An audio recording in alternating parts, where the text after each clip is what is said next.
Talaga? Gising na si Jana, tuwang-tuwa kong bigkas habang kausap ko si Jake ngayon sa cellphone. Saktong naghahanda ako ngayon para makabalik ng hospital para personal na maalagaan ulit si Gianna. Umuwi lang ako para magbihis at magdala ng iba pang mga gamit dahil balak kong manatili sa tabi ng anak ko hanggang sa gumaling ito. Kaya huwag ka nang mag-alala. By the way, sila daddy at mommy ang nagbabantay ngayon sa kanya. May mga bagay kasi akong dapat na asikasuhin, kaya pansamantala ko munang iniwan si Gianna sa pangangalaga nila. Seryoso nitong bigkas sa akin. Hindi naman ako nakaimik pero sa kaloob-looban ng puso ko, nag-aalangan akong bumalik ng hospital ngayon habang nandoon sila mommy at daddy. Hindi ko kasi alam kung kaya ko ba. Silang pakikiharapan eh. Naalala ko kasi ang engkwentro namin ni Mommy Trixie kagabi at hanggang ngayon, dala pa rin ang bigat ng kalooban ko ang guilt. Hangat maaari, ayaw kong mag-isip sila Mommy Trixie sa akin ng kahit na ano paman. Mabait sila sa akin at maayos ako na tinanggap sa pamilya ng mga ito. Magpahinga ka na muna. Mamaya, kung gusto mo, pwede kitang daanan dyan para sabay na tayong pumunta ng hospital. Muling bigkas nito. Muli na naman akong nakaramdam ng pag-aalangan. Ayaw ko sanang bigyan ng chance si Jake na muli kaming magkasama. Baka kasi kung ano ang isipin ng iba dyan at isa pa, ayaw kong bigyan ng pag-asa si Jake na magiging okay din kami. Jake. Ayaw mo ba? Kung ayaw mo naman, ayos lang. Sa bagay, baka mamayang after lunch. Pa ako makakabalik ng hospital, Elena. Seryosong muling bigkas nito. Jake, hindi naman sa ganoon. Kung hindi naman ako makakaabala sa iyo, okay sige. Pwede bang daanan mo na lang ako mamaya? Sabay na lang tayong pumunta ng hospital, seryosong tanong ko dito sabay kagat ng labi ko. Napansin kong natigilan naman ito kaya naman muli akong nagsalita. At sana huwag mong isipin na kaya ako pumayag dahil ayos na tayo. I mean, Jake, ganoon pa rin. Gusto ko pa rin ang divorce. Mahina kong sambit. I know, don't worry, Elena, kung ano man ang pasya mo. Igagalang ko ng buong puso. Promise, wala kang maririnig sa akin na kahit ano simula ngayong araw. Kung gusto mo na talagang makalaya sa kasal natin, ibibigay ko sa iyo iyon kaya lang naman tayo nag-uusap ngayon, that's because of Jana, diba? Iyon lang ang dahilan at wala nang iba. Sagot din naman ito sa akin. Hindi ko alam kung bakit ganito pero kaagad akong nakaramdam ng kurot sa puso gayong ito naman talaga ang gusto ko sana. Hindi na ako kulitin ni Jake na magbalikan kami pero bakit parang nasasaktan ako sa pahiwatig nito na para bang sumusuko na ito. If ever na gusto mong mapabilis ang proseso ng divorce natin, I am willing to help. May kilala naman akong mga abogado na pwedeng magproseso tungkol sa bagay na iyan Dagdag pa nito na katunayan na tuluyan na din itong tinuldukan ang ilang taon naming pagsasama. Pero bakit ganito? Bakit imbes na maging masaya ako, bakit feeling ko may isang malaking bahagi ng buhay ko ang biglang nawala sa akin ngayon lang? Bakit parang hindi kayang tanggapin ng kalooban ko ang mga sinasabi ni Jake ngayon? Sinabi na mga nito sa akin ngayon na ayos na daw Natutulong na daw ito sa divorce namin para mapabilis and supposed to be. Masaya ako pero hindi iyon ang nararamdaman ng puso ko ngayon. Hindi ito ang gusto ng kalooban ko. Salamat. Labas sa ilong kong sambit. Kung ganoon, hihintayin na lang kita. Message mo na lang ako kung on the way ka na dito sa penthouse. Sambit ko at pagkatapos noon, kaagad ko namang tinapos ang pakikipag-usap dito. Parang nanghihina na napaupo ako sa malambot na sofa. Hindi ko mapigilan ang mapaisip. Goodbye na ba talaga? Tuluyan na ba talagang matatapos ang lahat sa atin, Jake? Mahina kong sambit. Pero nang maisip ko na ito naman talaga ang nais ko, lalo akong nakaramdam ng pag-aalinlangan. Ang gulo ko, diba? Sobrang gulo ko pero dahil ito naman talaga ang nais ko, dapat lang talaga natanggapin ko ng bukal sa kalooban ko ang tuluyang paghihiwalay naming dalawa ni Jake. Sinunod ni Jake ang sinabi sa akin nito na after lunch, dadaanan daw ako nito sa penthouse at sabay na kaming pupunta ng hospital para kay Gianna. Sa kauna-unahang pagkakataon simula noong nagbalik bansa ako, ngayon lang ako nakaramdam ng matinding pagkailang lalo na at napansin ko ang pagiging tahimik ni Jake. Hindi na ito kagaya ng dati na sa tuwing nakikita at nagkakausap kami, wala itong ibang bukang bibig kundi ang humingi ng tawad sa akin at makiusap na sana muli naming ibalik ang aming relasyon. Sobrang tahimik tuloy ng loob ng kotse. Nahihiya din naman akong maunang magsalita since, kung totoosin, wala din naman akong maapuhap na salita na pwede kong sabihin dito. Pagdating ng hospital, magkaapay kaming naglakad patungo sa silid kung saan naka-confine si Jana. Nadatnan namin ang anak naming gising na kasama dito sa loob ng kwarto sila Mommy Trixie at Daddy Dominic. Magandang araw po. Bati ko pa nga dito. Bago ko nilapitan si Jana sa higaan nito, nilapitan ko muna si Daddy Dominic, nagmano ako dito at humalik naman ako sa pisngi ni Mommy Trixie. Kahit na nahihiya sa mga nangyari, alam ko sa sarili ko na hindi ko sila pwedeng iwasan. Mabuti naman at dumating na kayo. Lalabas na muna kami ng daddy nyo at nang makabili kami ng makakain. Seryosong wika ni Mommy Trixie sabay tayo. Hindi ko naman mapigilan ang makaramdam ng lungkot, lalo na at hindi naman ako bato para hindi ko maramdaman ang malamig na pakikitungo sa akin ni Mommy. Alam kong may nabago. Siguro, dismayado ito sa mga nakita nito kagabi sa party. Mommy, nandito ka na, naputol lang ako sa pag-iisip nang marinig ko ang boses ni Jana. Pilit akong ngumiti at nilapitan ito at hinalikan sa noo. Baby, kumusta ka na? Teka lang, sabihin mo kay Mommy, ano ang masakit sa iyo, nag-alala kong wika. Hinaplos ko ang buhok nito habang titig na titig ako sa mukha ng anak kong si Jana. Ayos na po ako, Mommy. Gusto ko na nga po sanang umuwi eh. Kaya lang gusto ko doon sa dati nating bahay. Para makasama ko din si Daddy. Sagot din naman kaagad nito sa akin. Hindi ko iyon napaghandaan. Hindi ko akalain na ire-request ngayon ni Jana na doon uwi sa dating bahay namin ni Jake. Bakit hindi ka na ba sasama sa akin? Ayaw mo na ba sa akin, hindi ko? Mapigilang tanong kay Jana. Elena, please not now, awat din naman ni Jake. Alam ko kung ano ang ibig sabihin nito. Hindi pa ito ang tamang time para tanungin ko si Jana tungkol sa bagay na ito. Nagpapagaling pa ng anak namin sa sakit nito eh. Mommy, gusto ko po kasama ko kayong dalawa ni Daddy. Pero kung ayaw niyo naman po, ayos lang. Kay Daddy na lang po muna ako. Doon na lang po ako sa dating bahay natin titira. Sabat naman kaagad ni Jana. Halata ang lungkot sa boses nito kaya hindi ko mapigilan ang mapatitig dito. Ngayon ko lang lubusang na-realize na malaki na nga ang anak namin. Habang tumatagal, nagiging matured na ang takbo ng isipan nito. May mga sariling desisyon na ito sa buhay at alam na nito kung ano naggusto nito. Alam kong aware na din ito sa mga nangyari sa buong paligid. Huwag po kayong magalit, Mommy. Kung ayaw niyo na po ni Daddy na magkasama, okay lang po. Big girl na po ako. Huwag niyo na po akong isipin. Malungkot ang boses na muli nitong bigkas na parang isang patalim na bagay na lalong sumusugat sa puso ko. Muli akong napatitig kay Jake na noon ay tahimik lang na nakaupo sa sofa, pero alam kong nakikinig din ito sa lahat ng mga sinasabi ni Jana ngayon. Anak, gusto din sana kitang makasama eh. Sabihin mo sa akin, ayaw mo ba sa penthouse? Gusto mo bang maghanap ako ng bahay para doon na tayo titira? Nakangiting muling tanong ko dito. Muling umiling si Jana. Ispo. Ayos na po ako sa dati nating house. Mas gusto ko po doon, may swimming pool, may malawak na garden tapos kapag gusto ko po, nakakapunta kaagad ako kina mamita at lolo. Sagot din naman ito sa akin kaagad. Malungkot naman akong napaisip. Nga naman pala, sino ba naman ang gustong tumira sa penthouse? Walang bakuran, walang sariling swimming pool at higit sa lahat walang saring malawak na garden. Lumaki si Jana sa malawak, maayos at tahimik na kapaligiran. Alam kong ang penthouse para dito ay isang kulungan. Wala itong ibang ginawa maghapon kapag walang pasok sa school, kundi ang maupo sa sofa, mag-cellphone at manood ng television. Unlike before, kapag gusto nitong tumakbo sa kapaligiran, nagagawa nito. Kapag gusto nitong mag-swimming, nagagawa din ito. May sariling kwarto, may malawak na kama at higit sa lahat, nabubuhay ito sa karangyaan. Hindi kagaya na kung ako kasama nito, para bang lumiliit ang mundo nito. Sanay ang anak kong pinagsisilbihan, pero simula noong tumira ito kasama ko sa penthouse, wala itong choice kundi ang kumilos. Wala itong choice kundi ang maghugas ng pinggan at baso na pinagkainan nito.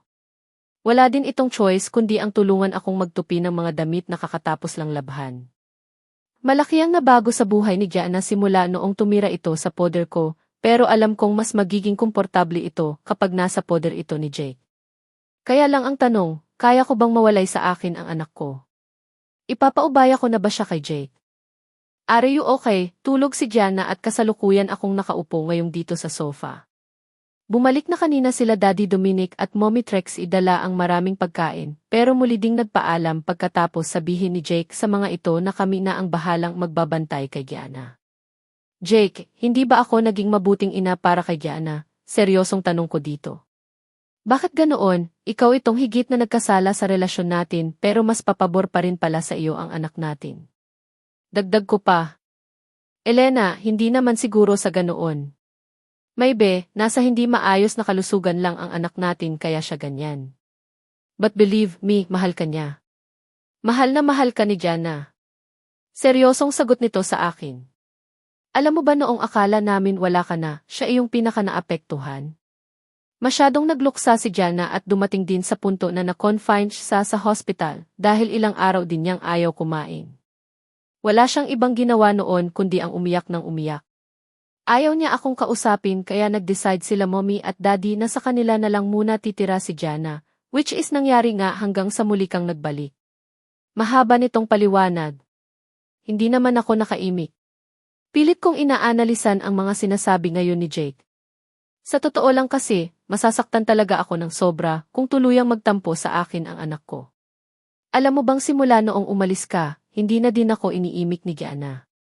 Kinakausap niya lang ako simula noong nagbalik ka, and hindi ko din ini-expect na muling bumalik sa dati ang pagiging close niya sa akin.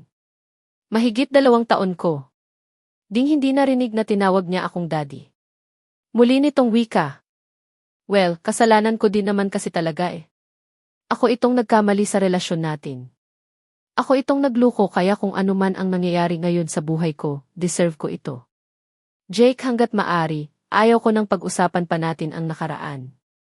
Gusto ko nang kalimutan ang mga masasakit na alaala.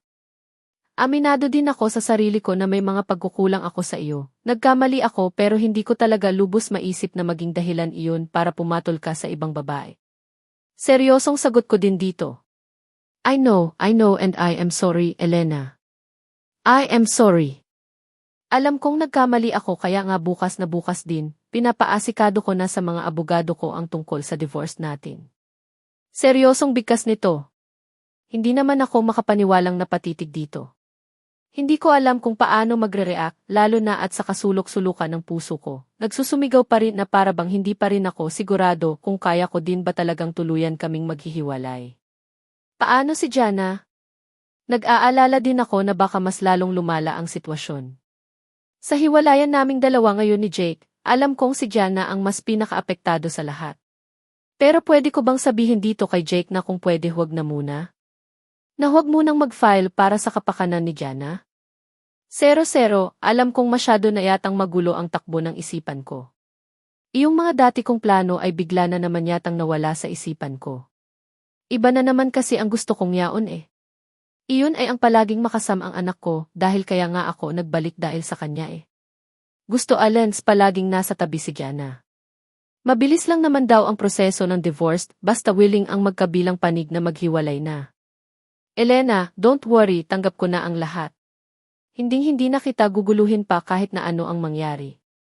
Seryoso nitong wika at pagkatapos noon, kaagad akong napatingin dito nang bigla na lang itong tumayo. Lalabas na muna ako. Kung may problema, tawagan mo na lang ako. Bigkas nito at mabilis na itong naglakad paalis. Gusto ko sanang pigilan si Jake pero nahihiya naman ako. Wala akong lakas ng loob na sabihin kung ano ba talaga ang nais ko. Lalo na at sa tuwing nagkakausap kami dati, palagi kong sinasabi dito na gusto ko na ng tunay na hiwalayan sa pagitan naming dalawa. Pero ngayon na si Jake na mismo ang gagawa ng paraan para tuluyan ng mapawalang bisa ang kasal namin, bakit ngayon pa lang, nakakaramdam na ako ng bigat na kalooban? Hindi ako masaya sa desisyon niyang iyon. Hindi ako komportableng isipin na tuluyan na nga talagang matutuldukan ang pagsasama naming dalawa. Nasa ganoon akong pag-iisip nang marinig ko ang mahinang pagtawag ni Gianna sa pangalan ko. Gising na ito kaya nagmamadali ko itong nilapitan. Mommy, nasaan po si Daddy? Malambing ang boses na tanong nito sa akin. Parang gusto ko na tuloy maiyak. Ngayon pa lang alam ko nang hindi kayang mabuhay ni Gianna na hindi nito kasama ang ama.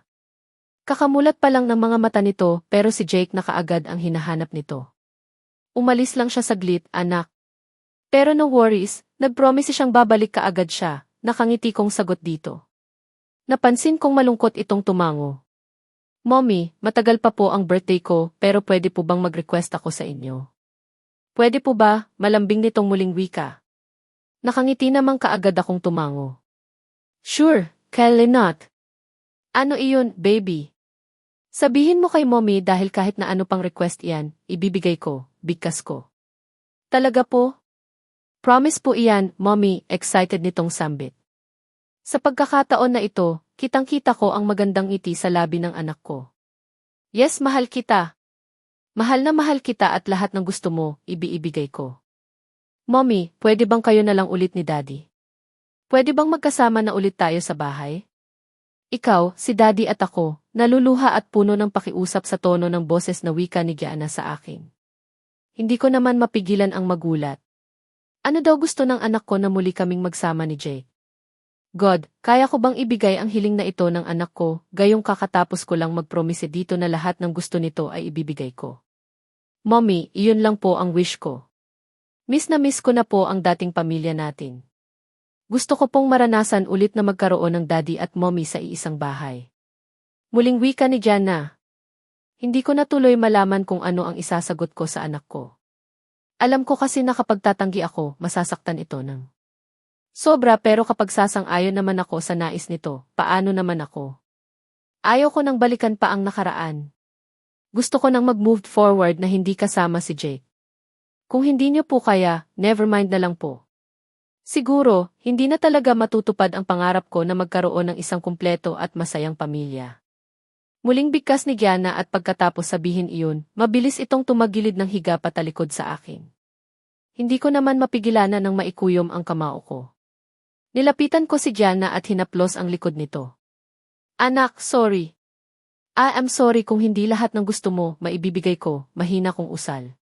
Kaya lang, wala na akong nakita pang kahit na anong reaksyon mula dito. Mukhang tuluyan na nga sigurong nagtampo sa akin ang anak ko. Mabilis na lumipas ang 2 araw. Kapansin-pansin ang pagiging matamlay ni Gianna habang nandito kami sa hospital pero ang sabi naman ng doktor, maayos na daw ang kalusugan nito at pinayagan na itong lumabas. Kaagad naming inayos ang mga gamit nito habang si Gianna naman ay tahimik lang na nakamasid sa aming dalawa ni Jake. Baby, saan mo gustong sumama ngayon? Narinig kong tanong ni Jake kay Gianna. Sa loob ng 2 araw, hindi namin ulit na pag-usapan kung kanino ba talaga sasama si Gianna pagkalabas nito sa hospital. Natatakot din kasi akong magtanong ulit lalo na at umaasa ako na sana sa akin pa rin sasama si Gianna. Na sana sa akin pa rin ito papabor kahit na hindi ko na ibigay ang hiling nito sa akin. Sa bahay po, Daddy.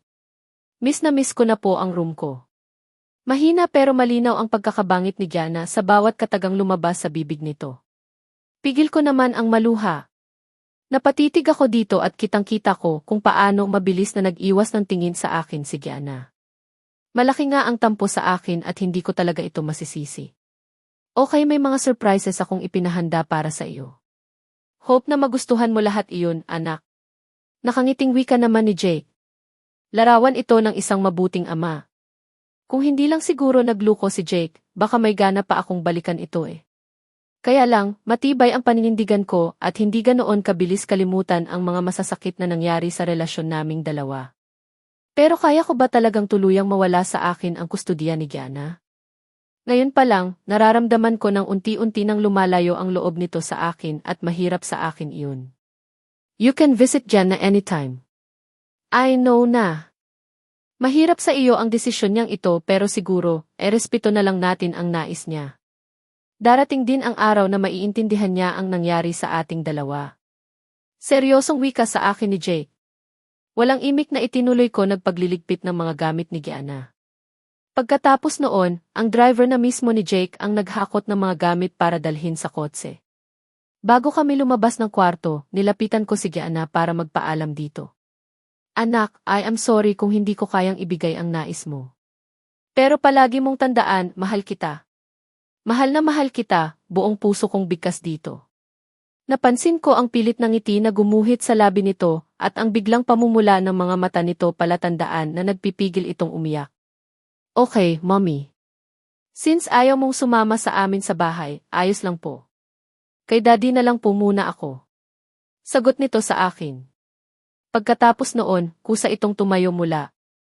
Sa pagkakaupo sa higaan nito at walang sabing nauna nang naglakad palabas ng kwarto. Naiwan naman akong hindi malaman ang gagawin. Pasensya na, Elena. Narinig kong bigkas ni Jake. Mabilis na nitong sinundan si Gianna samantalang hindi ko na napigilan pa ang mapaluha.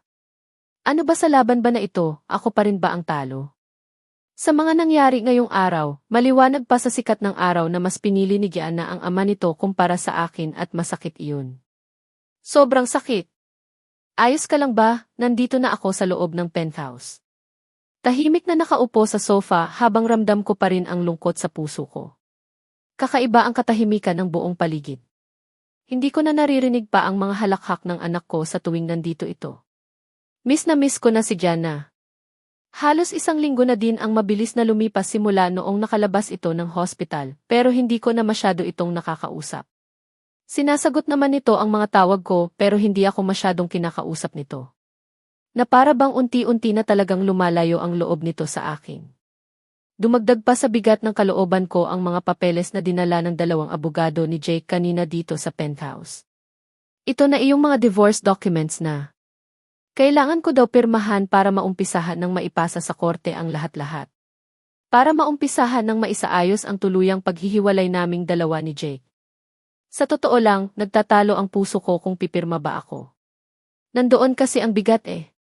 Nandoon din kasi ang takot na baka tuluyang mawala sa akin si Gianna kung sakaling tuluyan nang maputol ang kasal naming 2 ni Jake. Jano, sabihin mo sa akin, masama ba akong ina dahil hindi ko naibigay ang nais ng anak ko? Seryosong tanong ko kay Jano. Napansin kong napakunot ang noo nito habang nakatitig sa akin. Ano ang ibig mong sabihin? Paano mo naman nasabi na isa kang masamang ina? Dahil ba wala sa poder mo si Gianna? Seryosong tanong nito sa akin. Noong naka-confine pa si Gianna sa hospital, nag-promise ako sa kanya na ibibigay ko lahat ng nais niya pero noong humiling siya sa akin, doon ko na-realize na hindi ko pala kayang ibigay lahat ng gusto niya. Seryosong sambit ko. Kaagad namang naglakad palapit sa akin si Janu at tinapik ako sa aking balikat. Ate, kaya mo iyan. Ikaw lang ang makakasolve sa kung ano man ang problema mo ngayon. Kung ano man ang sinisigaw ng puso mo, sana iyon ang sundin mo. Seryoso nitong wika sa akin. Lahat tayo ay nagkakamali. Siguro hindi ka palubusang. Nagpapatawad kaya kaganyan ngayon. Dagdag pa nito. Hindi naman ako nakamik. Pinilit kong timbangin ang sinabi sa akin ni Janu, pero bago pa ako nakapag-isip ng tamang gagawin, siyang pagtunog naman ang aking cellphone. Dali-dali kong sinagot iyon at ganoon na lang ang pagtataka ko, dahil ang advisor ni Gianna ang nasa kabilang linya. Sinabi nito sa akin na napaaway daw si Gianna sa school at kailangan nito ang aking presensya bilang ina ni Gianna. Sa labis na aking pag-aalala, mabilis akong napatayo at basta ko na lang dinampot ang susi ng aking kotse at halos patakbo akong lumabas ng penthouse. Narinig ko pa ang pagtawag ni Janu sa akin pero hindi ko na iyon pinansin pa. Wala kasing mas mahalaga sa akin ngayon kundi si Gianna lang eh. Nag-aalala ako sa mga posibleng mangyari sa anak ko. Saka, simula noong pumasok ng school si Gianna, ngayon ko lang din narinig na napaaway ito which is very unusual lalo at alam kong mabait na bata si Gianna. Mabilis akong nakarating sa school at dumiretso na ako sa principal's office. Nadatnan ko si Gianna na may kalmot sa pisngi at madumi ang suot nitong uniform. Nakayuko ito sa kabilang sulok habang sa kabila naman nakita ko ang 3 bata na kagaya ni Gianna, madungis din may mga sugat din na halatang galing sa kalmot at magulo ang mga buhok. Mrs. Villarama, hindi ko pinanasin ang pagtawag ng principal sa pangalan ko dahil mabilis kong nilapitan si Gianna. Hinawakan ko ito sa magkabila ang balikat habang isa-isang tinitingnan ang injured nito. Gianna, ano ang nangyari? Ha? Ayos ka lang ba, anak, nag-aalala kong wika.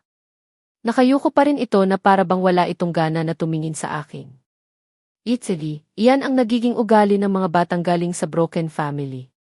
Walang modo at basagulera. Narinig kong wika ng isa sa mga magulang ng bata sa kabilang panig. Kaagad akong nag-angat ng tingin at galit itong tinitigan ito. Ano ang sabi mo? How dare you para sabihin ang bagay na iyan sa mismong barapan ng anak ko, naiinis kong wika. Totoo naman ah. Tingnan mo. Tingnan mo ang ginawa ng anak mo sa anak ko. Palagay mo ba mapapalagpas namin ito?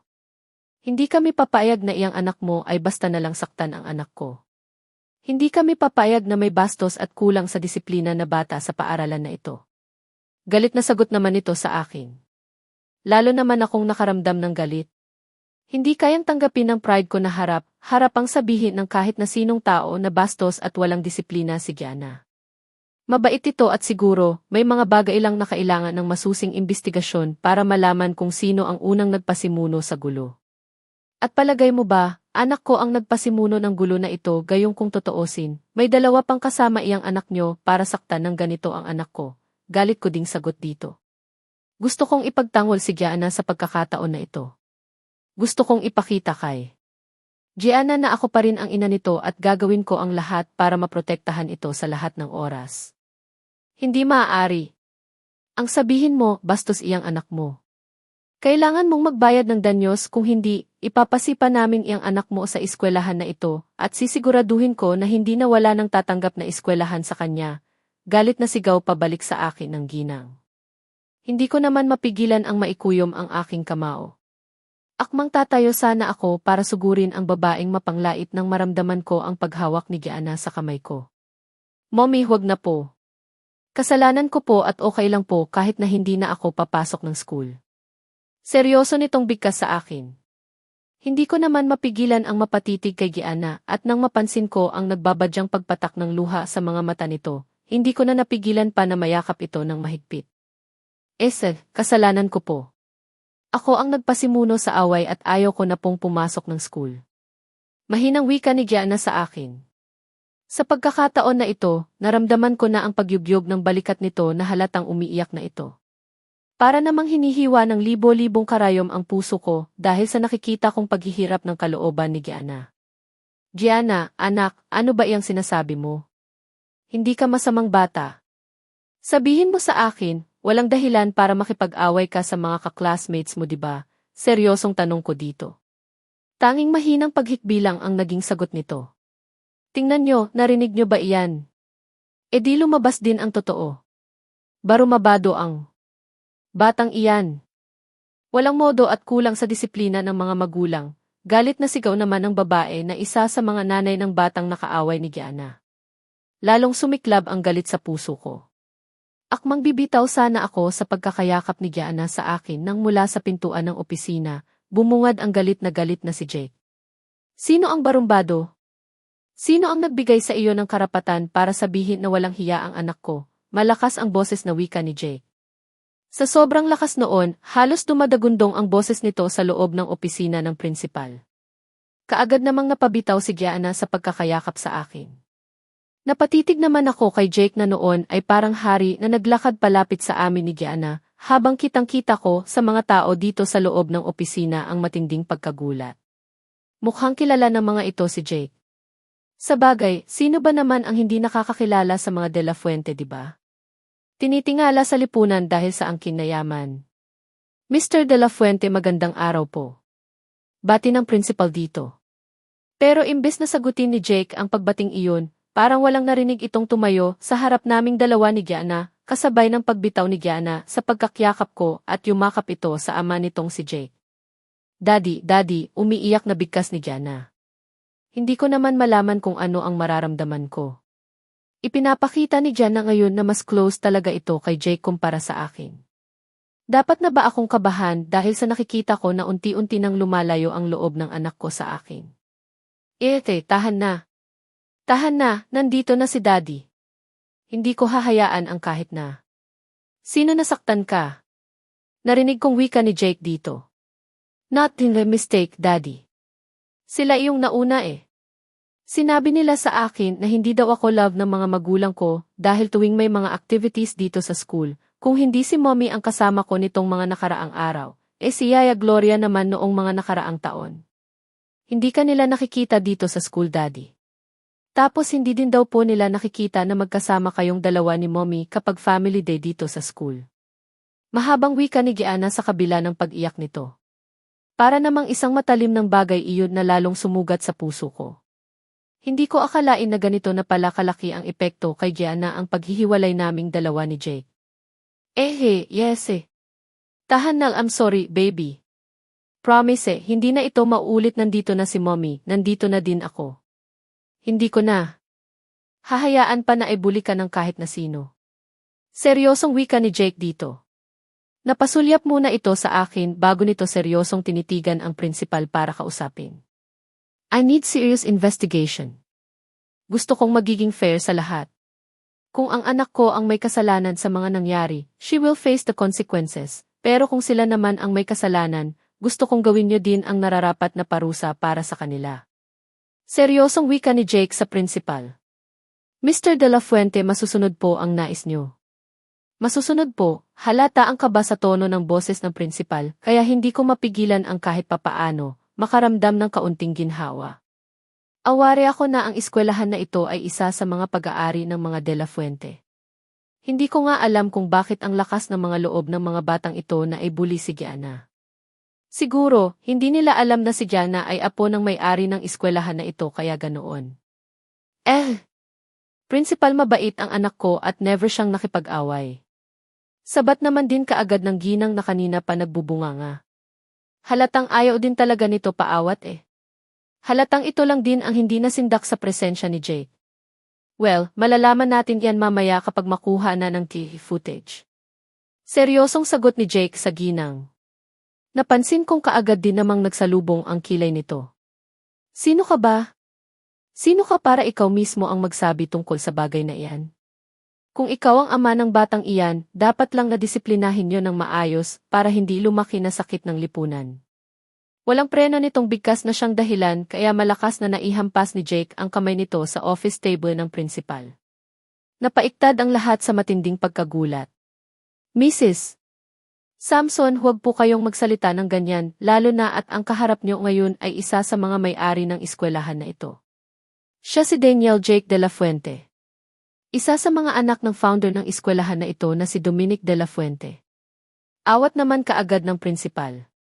Napansin ko ang matinding pagkagulat ng lahat at ang biglang pamumutla ng mga parents ng mga batang nakaaway ni Gianna. Simula nang malaman ng lahat na si Jake ay anak ng may-ari ng eskwelahan na ito, nabalot ng katahimikan ang buong paligid. Hanggang sa dumating ang footage ng TV at doon namin nakita na wala naman pala talagang kasalanan si Gianna. Nilapitan ito ng 3 bata at binuli. Narinig pa namin ang kung ano-anong mga masasakit na salita ang sinabi ng mga ito kay Gianna at ang isa sa mga ito ay hinampas pa si Gianna ng libro sa ulo na siyang dahilan kaya naman doon na nag-umpisa ang gulo.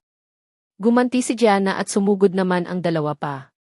In short, pinagtulungan ng 3 si Gianna na mas lalong nagpadagdag ng galit ni Jake at hindi ko naman mapigilan ang maluha sa aking nasaksihan. Pinaghalong damdamin ang bumabalot sa puso ko. Galit dahil bakit kailangan makatanggap ng pambubuli si Gianna mula sa ibang bata. Wala man lang kaming kamalay-malay sa mga nangyayari dito. Kaya baga noon na lang ang pakiusap sa akin ni Gianna na sana magkabalikan na kami ni Jake dahil nakakaramdam ng ito ng matinding pambubuli sa mga ka-classmates. Damn! Narinig kong sambit ni Jake. Galit ito, galit na galit base na din sa ekspresyon ng mukha nito. Mr. De La Fuente, Mrs. De La Fuente, kami na po ang humihingi ng paumanhin sa mga nangyari. Hindi din namin alam ang ginawa ng anak namin. Hayaan niyo po, kami mismo ang magpaparusa sa mga anak namin. Wika ng matapang na ginang. Sa isang iglap, biglang nabahag ang buntot nito. Sa mismong harapan namin, sinampal pa nito ang anak nito na siyang kaagad din namang inalmahan ng principal. Nga! Hindi namin ito inaasahan. Masyadong nakakahiya ang ginawa ng anak ko at pangako, didisiplinahin namin siya ng maigi para hindi na maulit ang mga nangyari. Sabat naman ng isa pang ina. Pero kaagad na umiling si Jake, hinarap nito ang principal at kinausap. Alam mo na kung ano ang gusto ko, Mr. Principal. Hindi ako papayag na bastusin at saktan ng kahit na sino ang anak ko, seryosong bigkas nito. Sa kabila ng pagmamakaawa ng mga ina ng mga batang nakaaway ni Gianna, naging bingi si Jake. Ganoon din ako, para sa akin, kulang pa ang suspension or pag-kick out ng mga ito sa eskwelahan sa lahat ng ginawa ng mga ito kay Gianna. May suspetsa din ako na hindi lang ito ang unang beses na nangyari. Maraming beses na kaya kailangan talaga ng maayos at mabusising gabay si Gianna para hindi na maulit pa ang mga nangyari na. Bilang ina, masakit para sa akin na isipin na may nananakit sa anak ko at hinding-hindi ko ito mapapalagpas. Hinding-hindi talaga. Let's go, narinig kong wika ni Jake. Hawak nito ang kamay ni Gianna at mabilis na naglakad ang mga ito palabas ng opisina, kaya mabilis na din akong napasunod. Sa pagkakataon na ito, buo na ang desisyon ko. Hindi pwedeng hindi ako kasama ni Gianna sa iisang bubong. Kailangan maramdaman ni Gianna ang pag-aalaga ng isang ina, lalo na at ang mga nangyari ngayon ay maaring makaapekto sa emotional at mental health nito. Jake Lee. Tawag ko kay Jake pagkalabas pa lang namin ng opisina ng principal. Huminto naman ito sa paghakbang at pumihit paharap sa akin. Ayos na Elena, ako na ang bahala kay Gianna. Kung may lakad ka, pwede ka nang umalis. Seryosong bigkas nito. Hindi ko naman maiwasan na masaktan dahil sa mga sinabi nito. Sino ang may sabi na aalis ako? Palagay ba nitong si Jake, kaya kong ewan si Gianna sa ganitong sitwasyon? Hindi. Hindi ko kaya. Ngayon ako lubos na kailangan ng anak ko. Jake, can I talk to you? Seryosong tanong ko dito. Napansin kong saglit itong natigilan. Napatitig kay Gianna bago sunod na umiling. Not now. Pero maybe later. Iuwi ko muna si Gianna sa bahay para makapagpahinga. Seryosong sagot nito sa akin. Kung ganoon, sasama ako sa bahay. Gusto ko din makasama ng matagal ang anak ko, Jake. Seryosong sagot ko dito. Napansin kong kaagad na napatingin si Gianna sa akin. Nagulat marahil sa sinabi ko, pero nang mapatitig ako sa malungkot nitong mga mata, doon na buo sa isipan ko na walang. Mas mahalaga sa panahon ngayon kundi ang anak ko lang. Kailangan kong bigyan ng tamang oras at pag-aalaga si Gianna bago pa mahuli ang lahat. Tahimik kami sa loob ng sasakyan habang bumibiyahe kami pauwi ng bahay. Si Gianna, nakatutok ang paningin sa labas ng bintana ng sasakyan. Si Jake naman ay abala sa manibela samantalang ako naman, hindi malaman kung anong topic ang bubuksan para lang may mapag-usapan kami. Ang kotse ko ay ang driver ni Jake ang nagda-drive pa uwi ng bahay. Kaya nga si Jake ang hasa harap ng manibela ngayon eh. Hindi kami ganito noong maayos pa ang relasyon namin ni Jake. Si Gianna, medyo pumayat din ang dating masaya nitong aura ay napalitan ng lungkot. Gianna, ano nga pala ang gusto mong kaining ulam mamaya? Ipagluluto kita. Nakangiti kong wika. Napansin kong ilang saglit din itong napatitig sa akin. Halatang nagulat ito sa tanong ko. Anything, Mom. Pero gusto ko iyong masarap. Mahinang sagot nito pero ramdam ko ang excitement sa boses nito. Namiss yata nito ang mga luto ko kaya kahit papaano, sa usapang pagkain, naramdaman ko man lang ang tuwa dito. Okay. Yes, by the way Jake, may stocks ba sa bahay na mga pagkaing pwede lutuin or daan na lang kaya tayo sa palengke? Parang mas gusto ko ng fresh na karning beef para sa recipe na gusto kong lutuin mamaya eh. Baling ko naman ang tingin kay Jake. Napansin kong ilang saglit din itong hindi nakaimik pero sa bandan uli, dahan-dahan itong tumango. Medyo tanghali naman na at alam kong wala na masyadong tao sa palengke, nakangiting muli kong bigkas. Mabuti na lang talaga at pinagbigyan nito ang gusto kong dumaan kami ng palengke. Inutusan ko si Jake na i-park na lang ang kotse nito sa katabing fast food chain at ako na lang ng bababa para bilihin ang mga dapat kong bilihin. Are you sure, Elena? Kaya mo ba? Parang madaming tao, hindi ba delikado?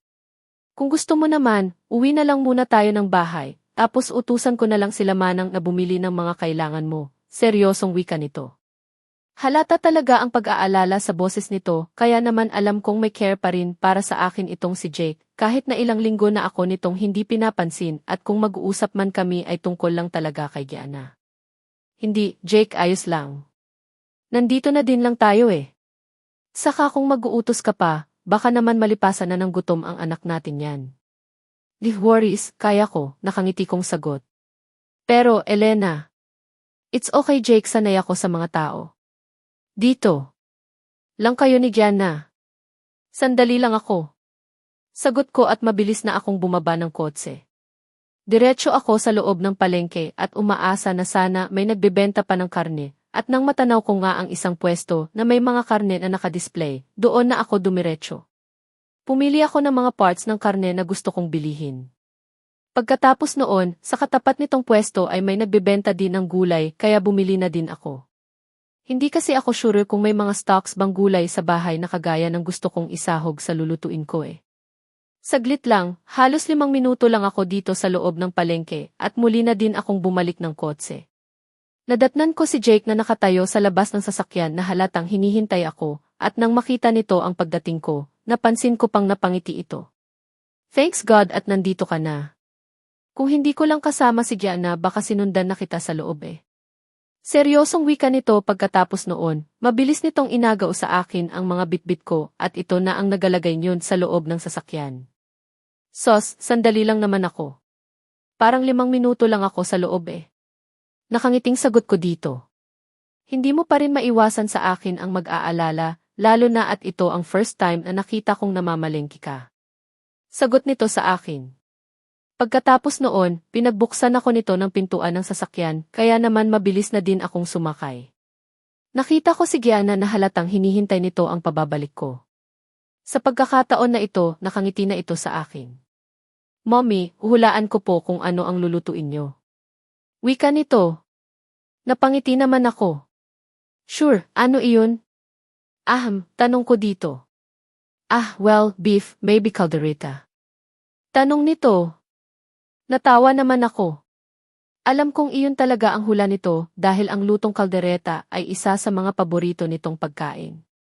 Correct. Pero may isa pang putahe akong gustong lutuin para sa iyo. Hulaan mo ulit. Muling bigkas ko. Talaga po, Mommy? Ipagluluto mo ako ng 2 ulam? Para sa akin lahat iyon, excited nitong tanong sa akin. Sa kauna-unahang pagkakataon, feeling ko, nanalo ako sa loto nang sa wakas nasilayan ko na ulit ang masayang ngiti sa labi ni Gianna. Hindi kagaya ng dati na parang pasa nito ang mundo. Ngayon, nakakangiti na ng totoo ang anak ko, at kahit papaano alam kong unti-unti na ding mawawala ang tampo nito sa akin. Yes naman. Kaya naman, hulaan mo. Sagot ko. Ano kaya? Dad, what do you think? Anong isa pang ulam kaya ang lulutuin ni Mommy para sa atin, mamaya? Tanong nito sa ama na noon ay abala na sa harap ng manibela. Kasalukuyan nang umuusad ang sasakyan pauwi ng bahay. I think, nilaga, baby, ani naman ni Jake. Muling namilog ang mga mata ni Gianna dahil sa tuwa. Wow! Fav ko din iyon. Iyon ba iyon, Mommy? Masigla ang boses na tanong nito. Nakangiti naman akong tumango. Kung iyon ang gusto mong kainin, why not? Sagot ko. Ngayon pa lang parang gusto ko nang kumain. Parang bigla akong nagustom. Sagot nito sa akin. Muli akong napangiti. Ngayon ko lang tuluyang na-realized na kahit nahiwalay na pala kami ni Jake, pwede pa rin naman pala kaming maging masaya. Lalo na at alam ko at ramdam ko naman na nirerespeto ni Jake ang sarili kong privacy. Pagdating ng bahay, naging abala ako sa kusina. Mabuti na lang at maraming kasambahay si Jake, may tumutulong sa akin ang paghihiwa ng mga karne, pati na din ng mga gulay na gagamitin ko. Ginamitan ko na ng pressure cooker ang mga karne, kaya naman mabilis ko lang napalambot. Mabilis ang luto lang kasi ang gagawin ko, lalo na at alam kong gutom na ang mag-ama ko. Gianna, tanging biscuits lang ang kinain nito kanina sa hospital bago kami umalis doon, samantalang si Jake, alam kong kagaya ko, hindi pa ito kumakain ng agahan. Jake said, ang bango naman niyang, Mommy. Kasalukuyan akong abala sa paghahalo ng nilaga nang biglang pumasok ang mag-ama dito sa loob ng kusina. Anong ginagawa niyong dalawa dito? Baka dumikit sa balat niyo ang amoy ulam. Doon na kayo sa living room. Malapit na itong maluto. Wika ko habang hindi ko tinitingnan ang dalawa. Tagaktak na din ang pawis sa noo ko dahil sa init ng apoy na nagmumula sa kalan. Mommy, help ka daw ni Daddy. Narinig kong sagot ni Gianna. Sa pagkakataon na ito, nasa tabi ko na ito kaya naman inihinto ko na ang paghahalo at tinakpan ang kaldero. Pagkatapos noon, hinarap ko si Gianna pero ibang tao ang unang nahagip ng paningin ko na nandito lang din pala sa tabi ko. Si Jake, may hawak na facial tissue at walang sabi-sabing idinampi iyon sa noo ko para kusang punasan ang pawis ko. Hindi ko tuloy mapigilan ang makaramdam ng pagkailang. Hindi din ako makapalag lalo na at para akong naistatwa sa aking kinatatayuan. Grabe ang pawis mo. Baka kung mapaano. Kanan yan. Seryosong wika nito sa akin. Naku, ayos lang ako. Sanay ako sa ganito, Jake. Sagot ko naman dito. Pagkatapos noon, napatingin ako kay Gianna na noon ay hawak na ang isa pang sandok. Mommy, next mix ako naman. Gusto kong ma-experience eh. Paalam nito sa akin. Naku, guguluhin mo lang ang luto ni Mommy eh. Ani ni Jake. Daddy, hindi ah.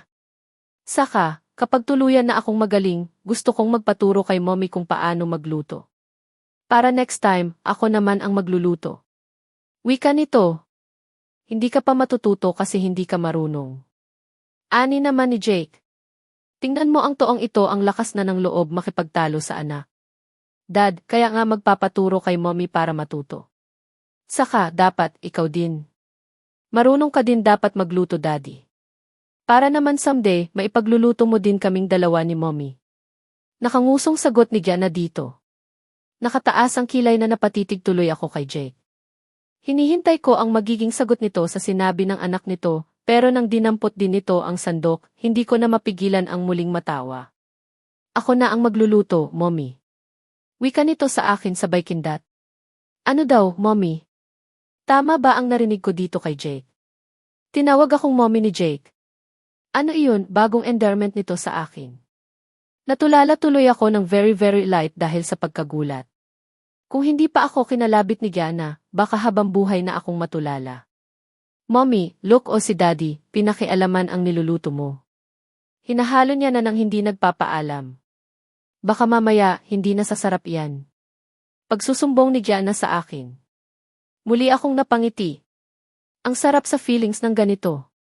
Kalimutan na muna ang mga tampuhan, ang mga masasakit na nakaraan at mamuhay ng kagaya ngayon. Pwede naman pala eh. Pwede naman pala magkaroon ng peace of mind kahit na saglit lang. Basta ang mahalaga, makita kong nakakangiti na si Gianna. Iyon lang. Mommy, mukhang luto na ito ah. Patikim nga, din ang sarap. The best, wika ni Jake sa akin pagkatapos nga nitong tikman ang sabaw. Mister, luto na iyan. Hanguin mo na, sagot ko din naman at huli na nang ma-realized ko kung anong salita ang kumawala sa bibig ko. Mr. De La Fuente dapat eh. Bakit naging Mr. lang? Tunog endearment tuloy. I love it. I really love it, nakangiting wika ni Jake at tuluyan na nga nitong ini-off ang kalan. Hindi ko alam kung ano ang love nito ang nilagaba or ang pagtawag ko ditong Mr. Basta, hindi ko alam at nakakahiya namang magtanong. Sa sobrang pagkailang na nararamdaman ko, ang kaldereta naman ang inatupag ko. Thick na ang consistency ng salsa at alam kong isang halo na lang at pwede na kaming kumain. Baby, gusto mo bang ikaw na maghalo ng fave mong kaldereta? Nakangiting tanong ko kay Gianna. Kaagad naman itong tumango. Yes, Mommy. I love to make halo po. Sagot nito kaya lang, talagang pasaway yata si Jake at nasa mood para makipagkumpetensya sa anak dahil nauna na itong haluin ang nasabing niluluto ko. Nagkatitigan na lang tuloy kami ni Gianna at sabay na nagkatawanan. Daddy, what are you doing? I said, ako dapat ang maghahalo eh. Nagmamakton na wika ni Gianna sa ama nitong si Jake. Oh, diba, pasaway. Nakipagkumpitan siya pa talaga sa anak. No baby but remember, kakagaling lang natin sa hospital. Paano kung mapasok ka gusto mo bang bumalik ka na naman doon? Seryosong tanong ni Jake sa anak. Kaagad din namang umiling si Gianna. No po. Ayaw ko na doon, Daddy. Sagot nito. Kaya nga dapat, sa susunod, mag-ingat ka na. Abat ikaw na din ang nagsabi na super bored sa hospital. Nakangiting muling sagot ni Jake. Larawan ito ng isang mabuting ama, kaya naman hindi ko mapigilan ang makaramdam ng kilig. Tama na iyan, we're done cooking na. Pwede na tayong kumain. Awat ko sa dalawa at tinawag si Manang para ito na ang mag-transfer ng mga pagkain sa serving plates. Alam ko kasing hanggat nandito ako sa kusina, hindi aalis itong mag-ama eh. Manang, please, pakiprepare na ng table. Kakain na, seryosong bigkas ni Jake.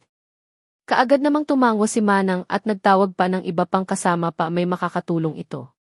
So, sa dining room na tayo, ani ni Jake at sabay na kaming tatlo na naglakad patungo doon. Pagdating ng dining room, kapansin-pansin pa rin ang sigla ni Gianna. Parang kailan lang, halos ayaw na ako nitong imikin pero ngayon, nakakatawa na ito ng malakas sa mga hindi naman talaga nakakatawang mga joke ni Jake. Talaga, Daddy. Ipapasyal niyo po ako. Pero, sana, kasama si Mommy para mas masaya. Ani ni Gianna kay Jake. Napaangat tuloy ako ng tingin at huling-huli ko si Jake kung paano ito nakatitig sa akin. Saan ba tayo mamamasyal? Kung overseas, hindi ako pwede. Alam niyo naman, wala akong budget doon. Nakangiting sagot ko. Totoo naman talaga ang sinabi ko eh. Simula noong naghiwalay kami ni Jake, sariling pera ko na ang ginagastos ko. Noong nagpapagamot naman ako, si Jano din ang gumagastos noon. Balak ko nga sanang bayaran iyon pero hindi ko alam kung papaano lalo na at hindi naman na ganoon kalaki ang kita ko sa pagiging freelance writer ko. Well, sa expenses naman, ako ang bahala. Elena, hindi pa final ang divorce natin at ang lahat ng meron ako ay sa iyo pa rin. Pero kung sakaling mag-prosper ang paghihiwalay natin, of course, ibibigay ko. Ang para sa iyo.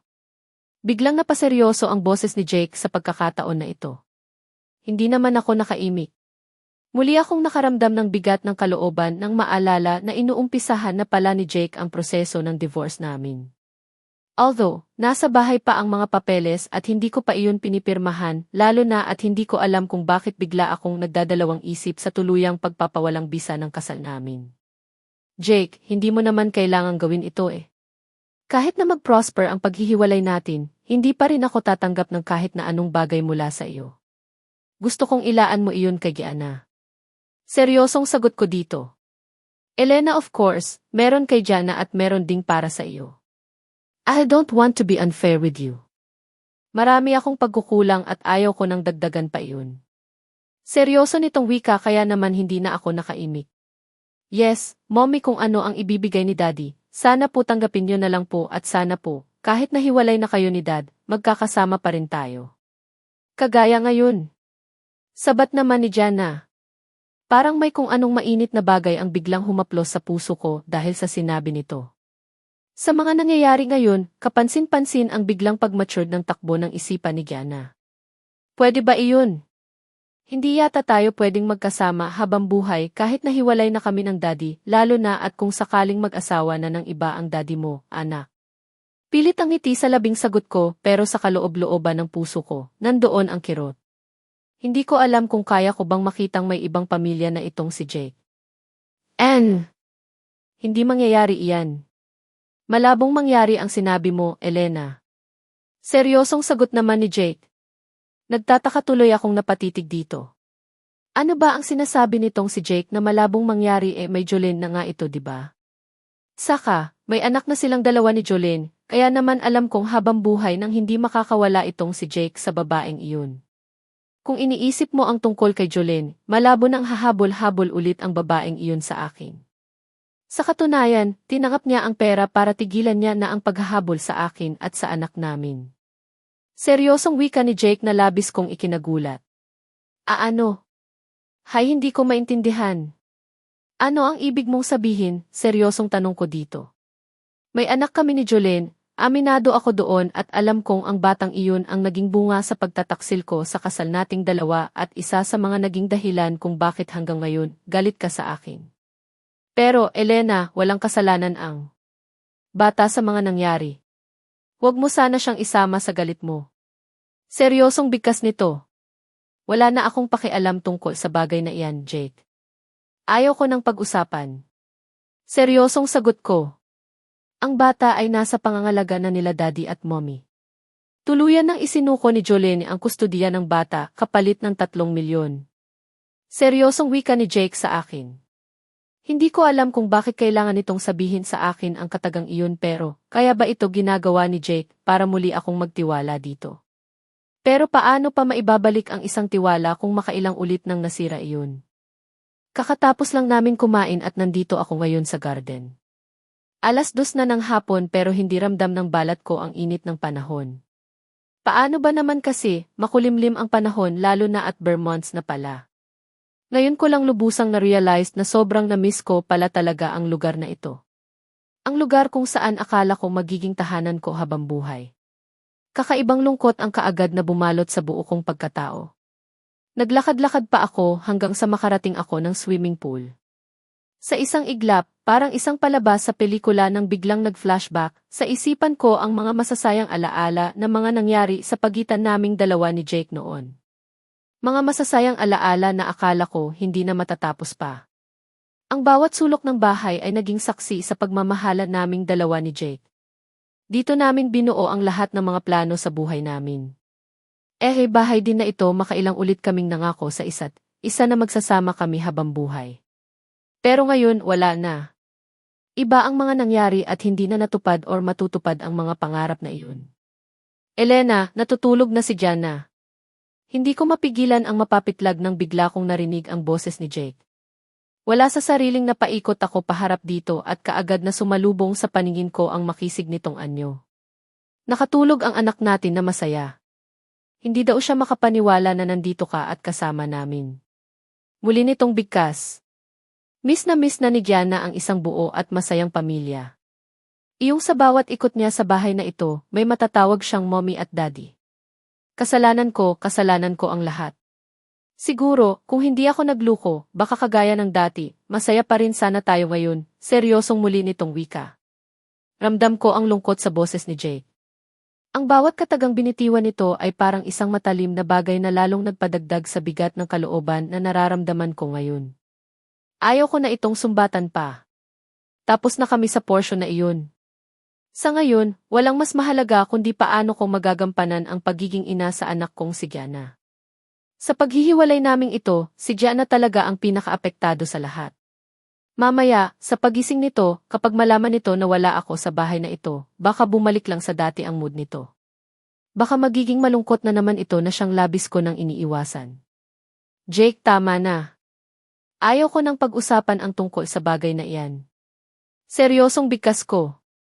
Ilang saglit din ako nitong tinitigan bago tumango-tango. Sorry kung gusto mong umalis na, ayos lang. Ako na ang bahala sa anak natin. Muli nitong bigkas at akmang aalis na sana ito nang bigla ko itong pigilan. Jake, bakit? Hindi na ba ako welcome sa sarili nating pamamahay? Alam kong ikaw ang nagpatayo at bumili ng bahay na ito, pero tinatangalan mo na ba ako ng karapatan na manatili dito, seryosong bigaks ko. Muli itong humarap sa akin habang bakas ang matinding pagtataka sa mga mata. Pwede mo bang ipagamit sa akin ang isa sa mga guest room ng bahay? Pwede bang dito na muna ako habang nagpapalakas si Gianna, nakangiting muli kong bigkas. Hindi ko alam kung namamalikmata lang ako, pero ang lumbay na nakikita ko sa mga mata nitong si Jake kanina ay napalitan iyon ng kislap ng tuwa. Muli itong naglakad palapit sa akin, habang may nakaguhit na masayang ngiti sa labi nito. Of course, pwedeng-pwede naman, Elena. Pero bakit yung guest room pa ang gagamitin mo gayong nasa kwarto ang mga gamit mo? No worries, ako ang gagamit ng guest room at doon ko sa kwarto. Nakangiting sagot nito sa akin. Nako, nakakahiya naman yata iyon, Jake. Ayos na ako sa guest room. Kung may mga natira pa akong mga gamit sa dati nating kwarto, ililipat ko na lang siguro patungo sa guest room para. No, Elena, it's okay. I insist. Ikaw na sa kwarto, ako naman sa guest room. No worries, ngayon din utusan ko sila manang na ilipat ang mga gamit ko patungo sa guest room para maging mas komportable ang pananatili mo dito sa bahay. Nakangiting sagot nito sa akin at mabilis na itong naglakad paalis. Hindi ko naman maiwasan na sundan ng tingin si Jake. Kahit papaano, nakakaramdam ako ng gaan ng kalooban. Mas maganda pala ang ganito, iiwasan ang mga pasaringan at iwasan na din na ungkatin ang mga nakaraan.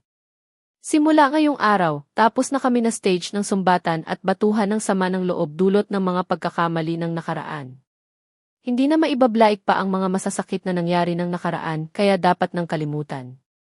Wala nang mas mahalaga ngayon kundi si Gianna lang at kaya ko din pinili na munang manatili sa bahay na ito nang dahil din kay Gianna. Iyon lang at wala nang iba. Kahit papaano, naging maayos ang unang gabi ko dito sa bahay namin ni Jake.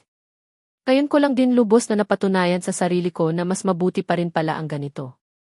Malapit sa anak ko at wala namang dapat nang ikabahala dahil lahat naman ng naging desisyon ko ay iginagalang ni Jake. Hindi na din kasi ako nito kinukulit eh.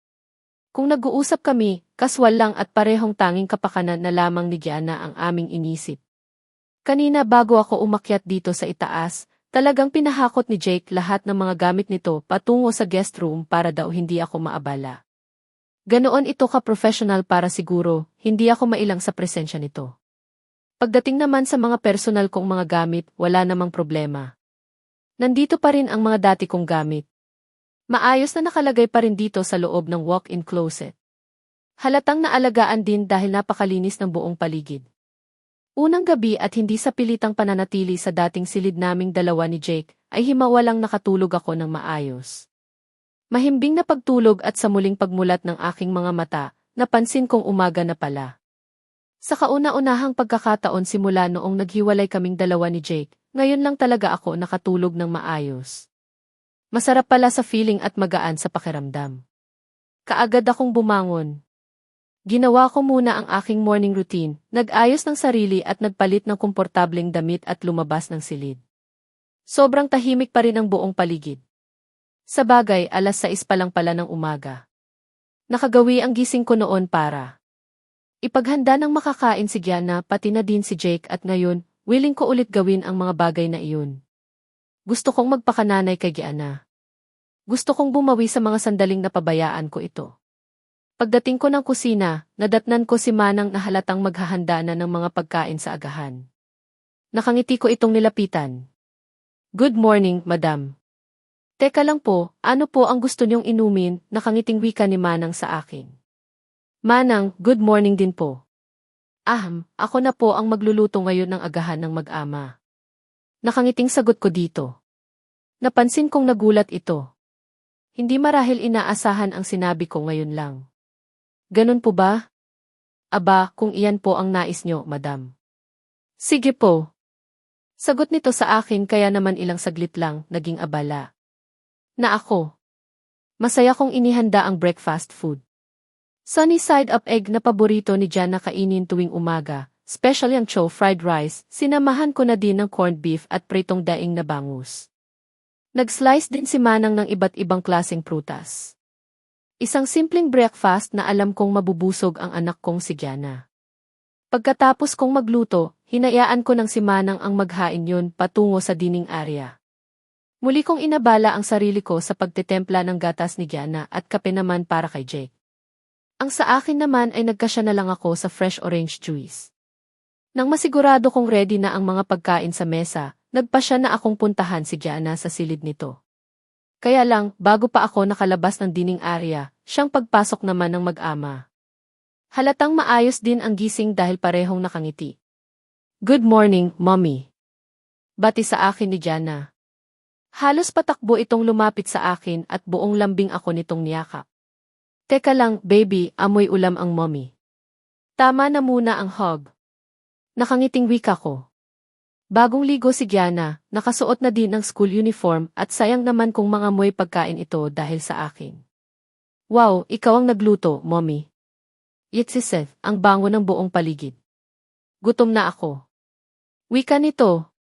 Hindi ko naman mapigilan ang pagguhit ng masayang ngiti sa labi ko at inutusan ka din itong maupo na. Upo ka na, baby. Here, tea. Wika ko habang hindi ko mapigilang mapasulyap kay Jake na noon ay nakaupo na din sa paborito nitong pwesto. Halatang excited din na kumain ng agahan dahil kusa na itong nagsandok ng mga pagkain patungo sa pinga nito. Wow, mommy, sana palaging ganito ang breakfast natin. Gusto ko ng ganito eh. Gusto ko ng rice pati na din ni daddy. Muling wika ni Gianna. Muli akong napangiti. Napatingin muli kay Jake na noon ay ganado na ding kumakain. Totoo ang sinabi ni Jana. Masarap talagang kumain ng rice sa umaga. Sagot naman ni Jake. Yes, Daddy. Mas masarap pa nga ang luto ni Mommy compare sa luto ng mga chef ng restaurant mo eh. Sabat ulit ni Jana. Pagkatapos noon, sabay pang tumitig ang mag-ama sa akin at sabay din na nagsalita. Mommy, kain ka na din po. Elena, hindi ka pa ba kakain? Halika na, sabay ka na din sa amin para mas masaya. Marami naman sana akong nilutong breakfast, pero laking pagtataka ko dahil halos maubos iyon nila Gianna at Jake. Parang gusto ko na tuloy maniwala sa sarili ko na talagang nasarapan ang dalawa sa luto ko. Parang ngayon pa lang, inspired na akong ipagluto ulit ang mga ito. Nagpresenta si Jake na ito na daw ang maghahatid at susundo mamaya kay Jana sa school. Ayos lang naman sa akin iyon, wala namang problema, lalo na at may mga bagay din akong gustong gawin dito sa bahay. Hindi man kagaya ng dati ang relasyon naming dalawa ni Jake, alam ko din namang iginagalang nito ang privacy ko na labis kong ipinapasalamat. Unti-unti ding bumabalik ang tiwala ko at paghanga ko para kay Jake. Pwede naman. Pala kaming ganito eh. Walang romantikong relasyon pero nagsasama sa iisang bubong at kaswal na nakakapag-usap. Pagkaalis ni Jake at Gianna, muli akong bumalik ng kwarto. Inayos ko ang mga damit ko na nasa walk-in closet. Pati mga iba pang mga personal na mga gamit tulad ng mga alahas, mamahaling bag ay nandito pa rin sa loob ng walk-in closet ko.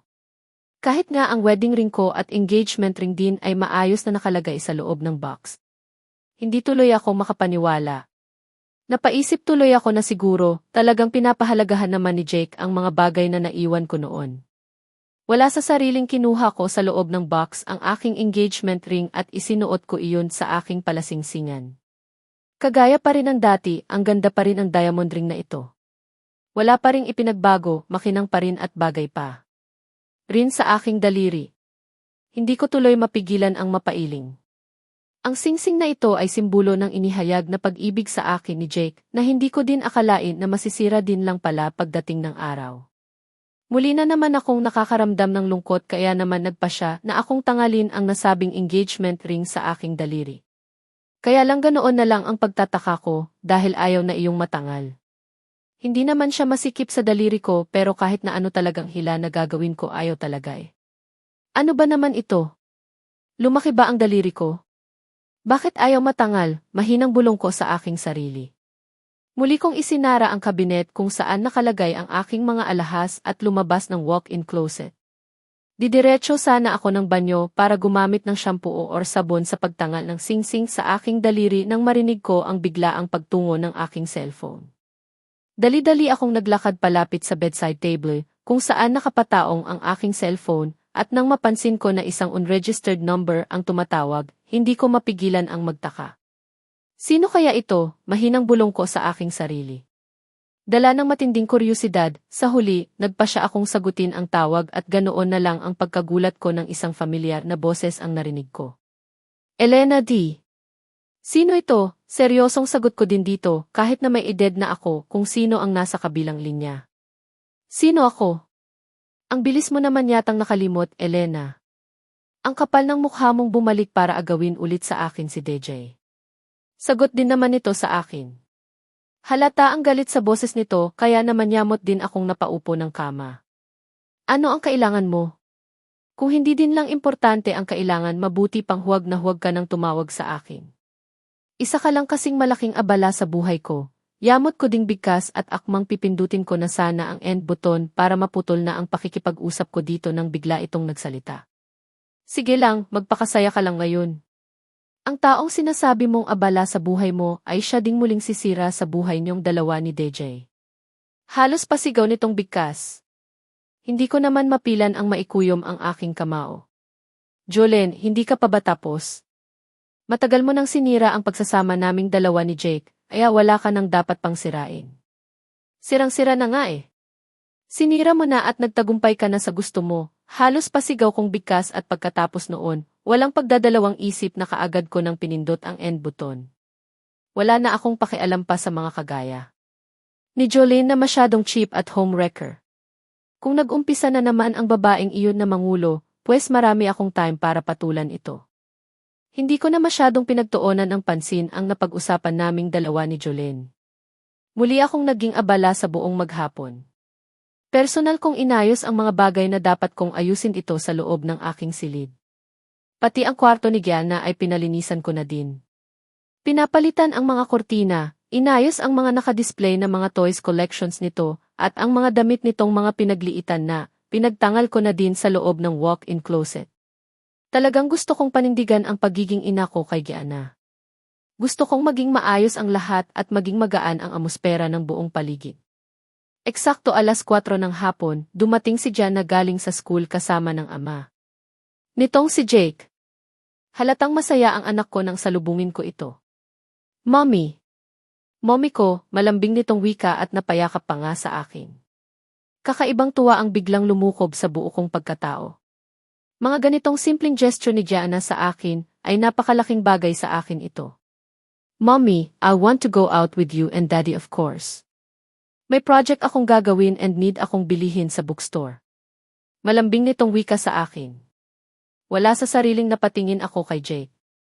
Nagkausap na kami ng anak mo.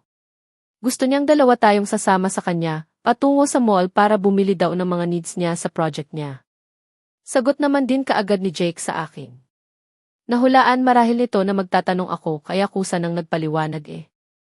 Sure, Kelly not. Okay, magmeryenda muna kayo and then, aalis na din tayo kaagad. Nakangiting sagot ko. Talaga, Mommy? Yehey! Dad, narinig mo iyon, sasama si Mommy sa atin. Tuwang-tuwa na bigkas ni Gianna. Muli akong napatitig kay Jake na noon ay nakangiti din habang nakatingin sa akin. Yes, narinig ko iyan baby kaya tara na. Sundin muna natin ang gusto ni Mommy na kumain muna ng merienda at nang makaalis na tayo. Sagot naman ito sa anak. Yes, yes po, Daddy, wika ni Gianna at halos tumakbo na ito papasok ng bahay. Gianna, dahan-dahan lang, awat ko naman dito pero parang walang narinig. Excited talaga yata ang anak ko sa pamamasyal na ito. Yes, alam ko naman na hindi lang ang bookstore na iyan ang sadya nito sa mall eh. May iba itong gustong gawin kaya biglang nagyayang mamasyal. Well, ayos. Lang naman din sa akin iyon. Wala naman akong ibang gagawin at isa pa, ang pamamasyal sa mall ay isa sa paraan para makabawi ako sa anak kong si Gianna. Elena, thank you. Narinig kong wika ni Jake sa akin nang akmang susundan ko na sana si Gianna papasok ng bahay. Napatigil naman ako sa paghakbang at pumihit paharap dito at pilit nang umiti. Basta para kay Gianna, lahat kaya kong gawin, Jake. Seryosong sagot ko dito. Napansin ko ang pagguhit ng masayang ngiti sa labi nito. At ako ay lubos na nagpapasalamat dahil nandito ka na. Malaking bagay ang ginagawa natin ngayon para kay Gianna. At least, unti-unti nang bumabalik ang dati niyang sigla. Kaagad namang sagot nito sa akin. Wala sa sariling napatango ako. Maya-maya, bigla kong naalala ang pagtawag ni Jolene kanina kaya naman muli ako nagsalita. Jake, siya nga pala, I think hindi ko na dapat sabihin ito sa iyo, pero siguro kailangan mo itong malaman. Tumawag sa akin si Jolene kanina, seryosong wika ko. Napansin kong kaagad namang nagsalubong ang kilay nito. Halatang hindi ito natutuwa sa mga katagang binitiwan ko dito. And galit siya. Don't know pero parang alam niya yata na dito na ulit ako nakatira sa bahay. Jake, hanggang maaari ayaw ko na ng gulo. Kung ano man ang namamagitan sa inyong dalawa ngayon ni Jolene, sana, labas na ako doon. Seryosong muli kong bigkas. Napansin kong kaagad naman itong napatiimbagang. Sorry. Ako na mismo ang humihingi ng dispensa sa ginawa niya. Don't worry, sisiguraduhin ko na hindi na ito maulit pa, Elena. Actually, wala na dapat karapatan na maghabol si Jolene, lalo na at pumirma na ito sa isang kasunduan at binayaran ko na din ang pananahimik niya. Seryoso nitong muling wika. Hindi ko naman mapigilan ang mapabuntong hininga. Well, naghahabol pa rin siya sa iyo at ikaw lang din ang makakagawa ng paraan para mapatigil siya. Seryosong sagot ko at pagkatapos noon, mabilis na akong pumasok sa loob ng bahay. Diretso na ako ng dining area kung saan nadatnan ko si Gianna na abala na sa paglalagay ng pasta sa 3 pinggan. Nang mapansin nito ang pagdating ko, matamis itong napangiti. Mommy, it looks delicious, nakangiting wika nito sa akin. Ilang saglit lang din naman at dumating na din si Jake. Yosef, I smell something delicious, huh? Wow, lasag na. Mommy, did you cook? This, nakangiting wika naman ni Jake na labis kong ikinagulat. Heto na naman siya sa endearment niya sa akin. Narinig ko na naman ang salitang mommy mula sa bibig nito. Shit, ano ba ang gustong palabasin nitong si Jake? Bakit sa tuwing nasa harapan namin si Gianna, napapansin kong tinatawag din ako nitong mommy? Kagaya ng napag-usapan namin, masaya kaming umalis na bahay para mamasyal sa mall. Nakikita ko ang excitement sa mukha ni Gianna, kaya naman naging masaya na din ako. Pinagbigyan ito ni Jake sa lahat ng gusto nitong bilihin. Talagang kitang-kita ko naman kung paano ipinaramdam ni Jake kay Gianna ang pagmamahal nito bilang isang ama. Mommy, gusto ko po iyang ice cream. Nakangiting wika ni Gianna sabay turo ng isang ice cream shop. Ayos lang po ba kung kakain ako niyan tapos ako na lang din po ang pipila para bumili? Nakangiting dagdag pa nito, sabay pa beautiful eyes pa para siguro payagan na kumain ng nasabing ice cream. Sure, minsan lang naman ito hindi ba? Mommy, nakangiting sagot naman ni Jake. Naglabas ka agad ito ng pera at iniabot kay Gianna. Dito lang kami ni Mommy maghihintay sa iyo, big girl ka na at dapat matuto ka ng bumili na ikaw lang. Dagdag pa ni Jake kaya naman nakangiting tumango si Gianna at mabilis na itong naglakad patungo sa nasabing ice cream shop. Medyo mahaba ang pila kaya naman tahimik lang kaming nakamasid ni Jake dito. Wala din naman akong balak na ihiwalay sa paningin ko si Gianna Isa pa, kahit na 10 taon na ito, feeling ko, baby ko pa rin ito. Elena, thank you. Narinig kong muling wika ni Jake sa akin. Kunot noon namang napabaling ang tingin ko dito. Thank you na naman. Parang nag-thank you ka na kanina Para saan, nagtatakang tanong ko dito. Para sa lahat-lahat. Sa pagpayag na. Sumama ka sa amin ngayon. You know, malaking bagay ito kay Gianna. Nakangiting sagot nito sa akin. Siyempre naman wala din naman akong ibang gusto kundi ang mapabuti si Gianna Makita ko lang na masaya siya, masaya na din ako. Nakangiting sagot ko dito. Para kay Gianna. Ang lahat ng ito ay para lang kay Gianna. Narinig kong mahina nitong sambit habang ramdam ko ang pait sa boses nito. Kaya lang, ayaw kong bigyan ng pansin iyon. Lalo na at parang wala na talaga Wala na talagang pag-asa ang relasyon naming dalawa. Hindi na ako muling nagsalita pa hanggang sa muling nakabalik si Gianna. Bitbit nito ang binili nitong ice cream at halatang masaya ito. Nagpasya pa kaming mag-ikot-ikot sa buong paligid at nang mapagod, kumain na. Din kami ng dinner sa mismong restaurant na pag-aari ni Jake. Pagkatapos noon, nagpasya na din kaming umuwi na lalo na at medyo late na. Habang naglalakad kami patungo sa parking area, nakahawak ako sa kamay ni Gianna samantalang si Jake naman ay bitbit nito ang mga pinamili namin. Malapit na kami sa sasakyan nang magulat ako nang bigla na lang humarang sa harapan namin ang isang babae na kilalang kilala namin. Si Jolene, nandito siya. Nandito si Jolene at halatang wala ito sa hwesyo.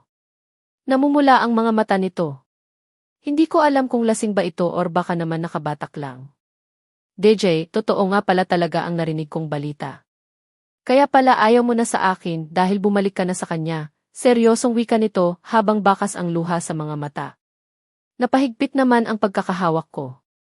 Kay Gianna sa takot na baka may hindi ka nais-nais na maisip na gawin itong si Jolene. Jolene, ano ang ginagawa mo dito? Hindi ba't malinaw na ang usapan natin?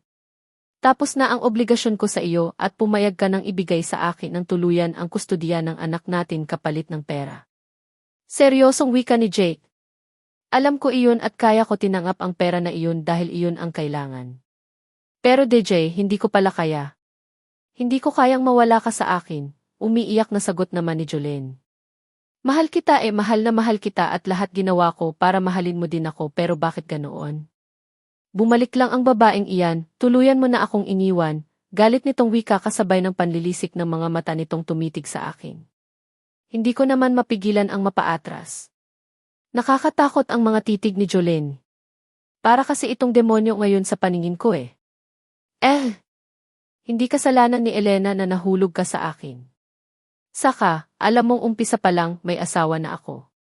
Alam mong umpisa pa lang may ibang babae na akong iniibig. Seryosong wika ni Jake dito. Hindi. Hindi totoo iyan. Nalilito ka lang, DJ. Ako ang mahal mo dahil kung mahal mo ang babaeng iyan, hindi mo magawang pumatol sa akin. Seryosong sagot naman ni Jolene sa kabila ng sunod-sunod na pagpatak ng luha mula sa mga mata nito. Hindi naman mapigilan na mapailing si Jake. Alam marahil nitong mahirap paliwanagan si Jolene dahil mukhang wala ito sa sarili kaya naman tumitig ito sa akin. Elena, sumkay na kayo ng kotse. Seryosong wika nito sa akin. Saka ko palang naaalala na nga pala. Bakit kailangan kong makinig sa pagdadrama? Nitong si Jolene gayong wala namang kwenta ang mga pinagsasabi ng babaeng ito. Kung hindi mo lang din ako kayang mahalin, mabuti pang tuluyan nang mawala ang babaeng iyan.